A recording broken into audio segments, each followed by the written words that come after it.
বাবা, কত বড় বড় বিল্ডিং, কত সুন্দর রাস্তা। ভাই আমাকে কোথায় নিয়ে যাচ্ছেন? আরে বাবা, আমনে গো যে সৌদি আরবে আনছে মাইনি আমার মামু, এই মামুরটা নিয়ে যাইতে আছি। নয় নয়, চলেন চলেন, এইরকম রাস্তা আমরা কোনোদিন দেখিনি। ওই গল্লিটাই আমার মামু আছে। লয় আমার মামুর দ্বারা আমনে গো লই যাই। লয়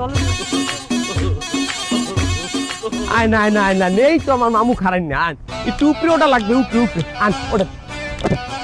সবাই সবাই এখানে খারান, এইনে খারান, লাইন ধরে দাঁড়ান, লাইন ধরে দাঁড়ান।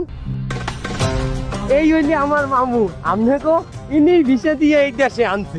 আমনেকো কথা আনলে কি যে অর্ধেক আপনারা অ্যাডভান্স দেবেন ওই দেশে হইয়া, আর বাদ বাকি অর্ধেক আপনারা সৌদি পৌঁছেই আপনারা দিয়ে দেবেন। তার আমরা যেহেতু পৌঁছেই গেছি, সবাই সবাই টাকাটা বাইট করেন। টাকা তো দিমু ভাইয়া, আমারে কোন বিষয় আনছেন বলেন? আপনারে কোন বিষয়ে আনছি মুরব্বী? আপনার ছবিটা দেখালে বাইক নিয়ে আমার কাছে দেশে আমার চোহের পানি ধরিয়ে রাখতারই নেই। আমার এক দাদাই আলহে ও বিকাল আপনি নান দেখতে বেড়ায় মহিষ চড়াইতে, কি বিলে মহিষ চড়াইতে আসলে আসুক টাডা মরিয়ে মরিয়ে গেছে। ইন্না লিল্লাহি ওয়া ইন্না ইলাইহি রাজিউন। এর দিনে মামু আপনার উপরে দয়া মায়া করিয়া আপনার দোয়া বিষয় আনছে। ভাইয়া দোয়া বিষয় কি?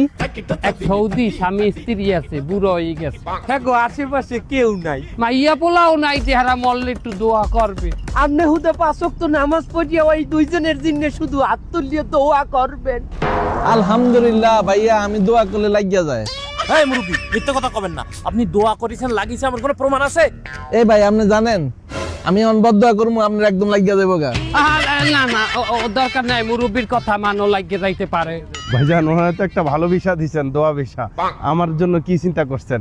আপনার চেহারা দেখেই আমার মনে হয়েছে যে আপনার ভিতরে একটা এলেম কালাম আছে। ছাত্র ছাত্র মনে হয়েছে মাদ্রাসার। আপনার ইমাম বিষয় আনছি। ইমাম ভিসা মানে? সৌদিতে নামাজ পড়াইবেন। আমি তো সাইডে চুরের বেশি জানি না।